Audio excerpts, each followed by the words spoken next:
Hi hello ನಮಸ್ತೆ welcome back my YouTube channel Shivalakshmi Shri logs. ಯಾರೆಲ್ಲ video ನೋಡ್ತಾ ಇದ್ದೀರಿ ಅವರು ಫಸ್ಟ್ ನಮ್ಮ ಚಾನಲನ್ನು ಸಬ್ಸ್ಕ್ರೈಬ್ ಮಾಡ್ಕೊಂಡು ವಿಡಿಯೋ ಕೊನೆವರೆಗೂ ನೋಡಿ ಅಂತ ಹೇಳ್ತಿದ್ದೀನಿ. ಹಾಗೆ ಈ ರೆಸಿಪಿ ಇಷ್ಟ ಆದರೆ ಲೈಕ್ ಕೊಡೋದು ಮಾತ್ರ ಮರಿಬೇಡಿ. ಬನ್ನಿ ರೆಸಿಪಿಯನ್ನು ಸ್ಟಾರ್ಟ್ ಮಾಡೋಣ. ಇವತ್ತಿನ ರೆಸಿಪಿ ಹೆಸರು ಬಂದುಬಿಟ್ಟು ಜೋಳದ ಹಿಟ್ಟಿನ ಮಾಡುವಂತಹ ವಡಾ ರೆಸಿಪಿ, ಅಂದರೆ ಜೋಳದ ವಡೆ ಅಂತಲೂ ಕರಿಬೋದು, ಇಲ್ಲ ನಾವು ಮಸಾಲ ಪೂರಿ ಅಂತಲೂ ಕರಿಬೋದು. ಬನ್ನಿ ಯಾವ ರೀತಿಯಾಗಿ ಮಾಡ್ತಾ ಹೋಗ್ತೀನಿ ಅಂತ ತೋರಿಸ್ತಾ ಹೋಗ್ತೀನಿ. ಮೊದಲನೇದಾಗಿ ಜಾರ್ ತೊಗೊಂಡಿದ್ದೀನಿ, ಮಿಕ್ಸಿ ಜಾರು. ಅದಕ್ಕೆ ಒಂದು 6 ಹಸಿಮೆಣ್ಸಿನ್ಕಾಯಿ, 1 ಗಡ್ಡೆ ಬೆಳ್ಳುಳ್ಳಿ, ಕೊತ್ತಂಬರಿ ಸೊಪ್ಪು, ಸ್ವಲ್ಪ ಜೀರಿಗೆ ಹಾಕೊಂಡು ತರಿತರಿಯಾಗಿ ರುಬ್ಕೋಬೇಕಾಗುತ್ತೆ. ನೆಕ್ಸ್ಟ್ ಇಲ್ಲಿ ಒಂದು ಬೌಲ್ ತೊಗೊಂಡು ಗೋಧಿ ಹಿಟ್ಟನ್ನು ಹಾಕ್ಕೊಂಡಿದ್ದೀನಿ, 2 ಕಪ್ ಆಗೋಷ್ಟು. ಹಾಗೆ ಇದಕ್ಕೆ ಅರ್ಧ ಕಪ್ ಆಗೋಷ್ಟು ಜೋಳದ ಹಿಟ್ಟನ್ನು ಬಳಸ್ತಾ ಇದ್ದೀನಿ. ಹಾಗೆ ಒಂದು 3 ಸ್ಪೂನ್ ಆಗೋಷ್ಟು ಕಡಲೆ ಹಿಟ್ಟನ್ನು ಸಹ ಹಾಕ್ಕೊಳ್ತಾ ಇದ್ದೀನಿ. ಹಾಗೆ ರುಚಿ ತಕ್ಕಷ್ಟು ನೋಡಿಕೊಂಡು ಉಪ್ಪು ಹಾಕ್ಕೊಳ್ಳಿ. ನೀವು ಎಷ್ಟು ಪ್ರಮಾಣದಲ್ಲಿ ಮಾಡ್ತೀರಾ ನೋಡ್ಕೊಂಡು ಹಾಕ್ಕೊಳ್ಳಿ. ಉಪ್ಪನ್ನು ಸಹ ಹಾಕ್ಕೊಳ್ಳೋಣ. 1 ಸ್ಪೂನ್ ಆಗೋಷ್ಟು ಉಪ್ಪನ್ನು ಸಹ ಹಾಕ್ಕೊಂಡಿದ್ದೀನಿ. ಹಾಗೆ ಸ್ವಲ್ಪ ಸೋಡಾ, ಸ್ವಲ್ಪ ಅರಿಶಿನ ಪುಡಿ, ಚಿಟಿಕೆ ಅಷ್ಟು ಸೋಡಾ ಹಾಕ್ಕೊಂಡಿದ್ದೀನಿ. ಹಾಗೆ 1 ಸ್ಪೂನ್ ಆಗೋಷ್ಟು ಎಳ್ಳು ಸಹ ಬಳಸ್ತಾ ಇದ್ದೀನಿ. ಬೇಕಾದರೆ ಹಾಕ್ಕೊಡ್ರಿ, ಬೇಡ ಅಂದರೆ ನಡೆಯುತ್ತೆ. ಹಾಗೆ ಒಂದು ಅರ್ಧ ಸ್ಪೂನ್ ಆಗೋಷ್ಟು ಅಜ್ವಾನ್ ಅಂದರೆ ಓಂಕಾಳು, ಇದನ್ನು ಕೈಯಲ್ಲಿ ಸ್ಮ್ಯಾಶ್ ಮಾಡಿ ಹಾಕೋದ್ರಿಂದ ಫ್ಲೇವರು ಚೆನ್ನಾಗಿರುತ್ತೆ. ನೀವು ಸಹ ಈ ರೆಸಿಪಿ ಮನೇಲಿ ಟ್ರೈ ಮಾಡಿ ನಿಮ್ಮ ಅನಿಸಿಕೆಯನ್ನು ಕಮೆಂಟ್ ಮೂಲಕ ತಿಳಿಸಿ ಅಂತ ಹೇಳ್ತಿದ್ದೀನಿ. ಹಾಗೆ ಇಲ್ಲಿ ರುಬ್ಬಿ ಇಟ್ಕೊಂಡಿರುವಂಥ ಹಸಿರು ಮೆಣಸಿನಕಾಯಿ ಪೇಸ್ಟನ್ನು ಸಹ ಹಾಕ್ಕೊಳ್ತಾ ಇದ್ದೀನಿ. ಅದೇ ಜಾರಿಗೆ ಸ್ವಲ್ಪ ನೀರನ್ನು ಸಹ ಹಾಕ್ಕೊಂಡು ಮಿಕ್ಸ್ ಮಾಡಿ ಆ ನೀರನ್ನು ಸಹ ಈ ಹಿಟ್ಟಿಗೆ ಹಾಕ್ಕೊಳ್ತಾ ಇದ್ದೀನಿ. ನೀವು ನೋಡಿಕೊಂಡು ಸ್ವಲ್ಪ ಸ್ವಲ್ಪನೇ ನೀರು ನೋಡಿಕೊಂಡು ಹಾಕ್ಕೊಂಡು ಕಾಲ್ಸ್ಕೋಬೇಕಾಗುತ್ತೆ. ಗಟ್ಟಿಯಾಗಿ ಕಾಲ್ಸ್ಕೊಳ್ಳಿ ಸ್ವಲ್ಪ. ತುಂಬಾ ಚೆನ್ನಾಗಿರುತ್ತೆ ಪೂರಿ.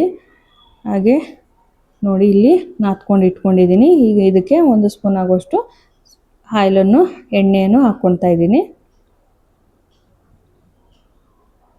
ಎಣ್ಣೆ ಹಾಕ್ಕೊಂಡು ಮತ್ತೆ ಇನ್ನೊಂದ್ಸರಿ ನಾದ್ಕೊಳ್ಳಿ.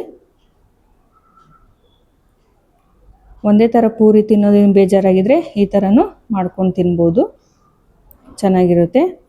ನೋಡಿ ಈ ರೀತಿಯಾಗಿ ಕಾಲ್ಸ್ಕೊಂಡು ಇಟ್ಕೊಂಡಿದ್ದೀನಿ. ಇದು ಒಂದು 5 ನಿಮಿಷ ನೆನೆಯೋಷ್ಟರಲ್ಲಿ ನಾವು ಚಟ್ನಿಯನ್ನು ರೆಡಿ ಮಾಡ್ಕೊಳ್ಳೋಣ. ನೆಕ್ಸ್ಟ್ ಇಲ್ಲಿ ಒಂದು ಜಾರ್ ತೊಗೊಂಡಿದ್ದೀನಿ, ಸ್ವಲ್ಪ ಕೊಬ್ಬರಿನೂ ಹಾಕ್ಕೊಂಡಿದ್ದೀನಿ. ಹಾಗೆ ಅದಕ್ಕೆ 1-2 ಸ್ಪೂನ್ ಆಗೋಷ್ಟು ಕಡಲೆನೂ ಸಹ ಹಾಕ್ಕೊಂಡಿದ್ದೀನಿ. ಹಾಗೆ ಸ್ವಲ್ಪ ಕೊತ್ತಂಬರಿ ಸೊಪ್ಪು, ಕರಿಬೇವು, ಬೆಳ್ಳುಳ್ಳಿ, ಶುಂಠಿ, ಹಸಿಮೆಣಸು ಎಲ್ಲದನ್ನು ಹಾಕಿ ಒಂದು ಒಳ್ಳೆ ಚಟ್ನಿ ರೆಡಿ ಮಾಡ್ಕೊಳ್ಳೋಣ. ಶುಂಠಿಯನ್ನು ಹಾಕ್ಕೊತಿದ್ದೀನಿ, ಬೆಳ್ಳುಳ್ಳಿ, ಹಾಗೆ ಒಂದು 6 ಹಸಿಮೆಣಸಿನಕಾಯಿ ಹಾಕ್ಕೊಂಡಿದ್ದೀನಿ. ಖಾರ ನೋಡಿಕೊಂಡು ಹಾಕ್ಕೋಬೇಕಾಗುತ್ತೆ. ಈ ಪೂರಿ ತಿನ್ನೋದಕ್ಕೆ ಚಟ್ನಿ ತುಂಬಾ ಚೆನ್ನಾಗಿರುತ್ತೆ. ಸ್ವಲ್ಪ ರುಚಿ ತಕ್ಕಷ್ಟು ಉಪ್ಪನ್ನು ಹಾಕ್ಕೊಂಡು ಮಿಕ್ಸಿ ಮಾಡ್ಕೊಳ್ಳೋಣ. ನೋಡಿ ಚಟ್ನಿ ರೆಡಿಯಾಗಿದೆ. ಇದನ್ನೆಷ್ಟು ಒಂದು ಪಾತ್ರೆ ಸರ್ವ್ ಮಾಡ್ಕೊತಾ ಇದ್ದೀನಿ. ಈ ಚಟ್ನಿಗೆ ಒಂದು ಒಳ್ಳೆ ಒಗ್ಗರಣೆ ಹಾಕ್ಕೊಂಡ್ರೆ ಚಟ್ನಿ ಇನ್ನೂ ಟೇಸ್ಟಾಗಿರುತ್ತೆ. ನೋಡಿ ಒಂದು ಪ್ಯಾನ್ ಇಟ್ಕೊಂಡಿದ್ದೀನಿ. ಅದು ಎಣ್ಣೆ ಬಿಸಿ ಆದ ನಂತರ ಸಾಸಿವೆ, ಜೀರಿಗೆ, ಹಾಗೆ ಒಣಮೆಣಸು, ಕರಿಬೇವು ಇಷ್ಟನ್ನು ಹಾಕಿ ಒಗ್ಗರಣೆ ಮಾಡ್ಕೋಬೇಕಾಗುತ್ತೆ. ನೋಡಿ ಒಗ್ಗರಣೆ ರೆಡಿ ಆಯಿತು. ಇದನ್ನು ಇವಾಗ ಚಟ್ನಿಗೆ ಮಿಕ್ಸ್ ಮಾಡ್ಕೊಳ್ಳೋಣ.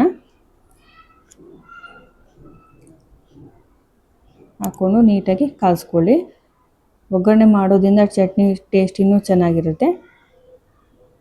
ನೋಡಿ ಇವಾಗ ಚಟ್ನಿ ರೆಡಿಯಾಗಿದೆ. ನೆಕ್ಸ್ಟ್ ಇಲ್ಲಿ ಪೂರಿಯನ್ನು ಮಾಡ್ಕೊಳ್ಳೋಣ.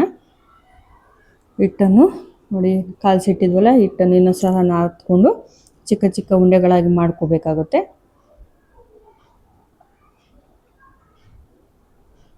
ನೋಡಿ ಚಿಕ್ಕ ಚಿಕ್ಕ ಪೂರಿ ಯಾವ ರೀತಿ ಮಾಡ್ತೀವಲ್ಲ ಅದೇ ರೀತಿಯಾಗಿ ಚಿಕ್ಕ ಚಿಕ್ಕ ಉಂಡೆಗಳು ಮಾಡಿಕೊಂಡು ಚಿಕ್ಕ ಚಿಕ್ಕ ಪೂರಿ ಥರ ಲಟ್ಟಿಸ್ಕೊಂಡು ಎಣ್ಣೆಯಲ್ಲಿ ಫ್ರೈ ಮಾಡ್ಕೊಂಡ್ರೆ ನಮ್ಮ ಇವತ್ತಿನ ಜೋಳದ ವಡೆ ರೆಡಿಯಾಗೋಗುತ್ತೆ.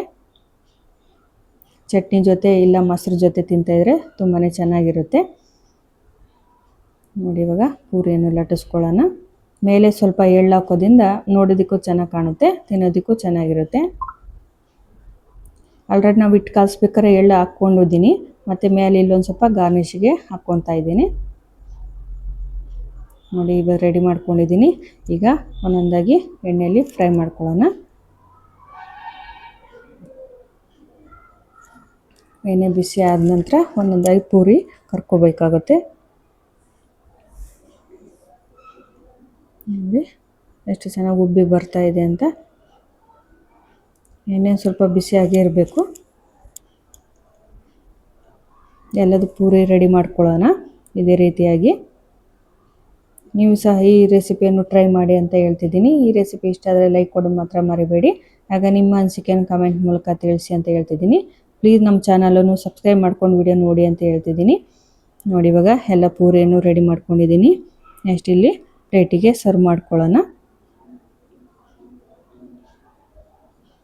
ಎಷ್ಟು ಚೆನ್ನಾಗಿ ಕಾಣಿಸ್ತಾ ಇದೆ ನೋಡಿ. ಚಟ್ನಿ ಹಾಗೂ ಮೊಸರಿನ ಜೊತೆ ತಿಂತಾ ಇದ್ರೆ ತುಂಬಾ ಚೆನ್ನಾಗಿರುತ್ತೆ ಈ ಪೂರಿ ರೆಸಿಪಿ. ನೋಡೋದಕ್ಕೂ ಎಷ್ಟು ಚೆನ್ನಾಗಿ ಕಾಣಿಸ್ತೈತೆ, ಹಾಗೆ ಸಾಫ್ಟಾಗಿ ಕ್ರಿಸ್ಪಿಯಾಗಿ ತುಂಬಾ ಚೆನ್ನಾಗಿ ಬಂದಿದೆ ಈ ಪೂರಿ. ನೋಡಿ ತಿಂತಾ ಇದ್ದೀನಿ, ತಿಂದು ಟೇಸ್ಟ್ ಮಾಡಿ ತೋರಿಸ್ತಾ ಇದ್ದೀನಿ. ತುಂಬಾ ಚೆನ್ನಾಗಿರುತ್ತೆ, ನೀವು ಸಹ ಒಮ್ಮೆ ಮಾಡಿ ಅಂತ ಹೇಳ್ತಿದ್ದೀನಿ. ನೋಡಿ ಸೂಪರಾಗಿದೆ, ನೀವು ಸಹ ಒಮ್ಮೆ ಟ್ರೈ ಮಾಡಿ ಅಂತ ಹೇಳ್ತಿದ್ದೀನಿ. ಮೊಸರು ಹಾಗೂ ಪೂರಿ ಚಟ್ನಿ ಜೊತೆ ತುಂಬಾ ಕಾಂಬಿನೇಷನ್ ಸೂಪರಾಗಿರುತ್ತೆ. ಈ ರೆಸಿಪಿ ಇಷ್ಟ ಆದರೆ ಲೈಕ್ ಮಾಡಿ, ಶೇರ್ ಮಾಡಿ, ಹಾಗೆ ನಮ್ಮ ಚಾನಲನ್ನು ಸಬ್ಸ್ಕ್ರೈಬ್ ಮಾಡ್ಕೊಂಡು ವಿಡಿಯೋ ನೋಡಿ ಅಂತ ಹೇಳ್ತಿದ್ದೀನಿ. ಹಾಗೆ ಈ ವಿಡಿಯೋ ನೋಡಿದ ನಿಮ್ಮೆಲ್ಲರಿಗೂ ಧನ್ಯವಾದಗಳು ತಿಳಿಸ್ತಾ ಇದ್ದೀನಿ. ಇವತ್ತಿನ ರೆಸಿಪಿಯೊಂದಿಗೆ ಈ ವ್ಲಾಗನ್ನು ಮುಗಿಸ್ತಾ ಇದ್ದೀನಿ.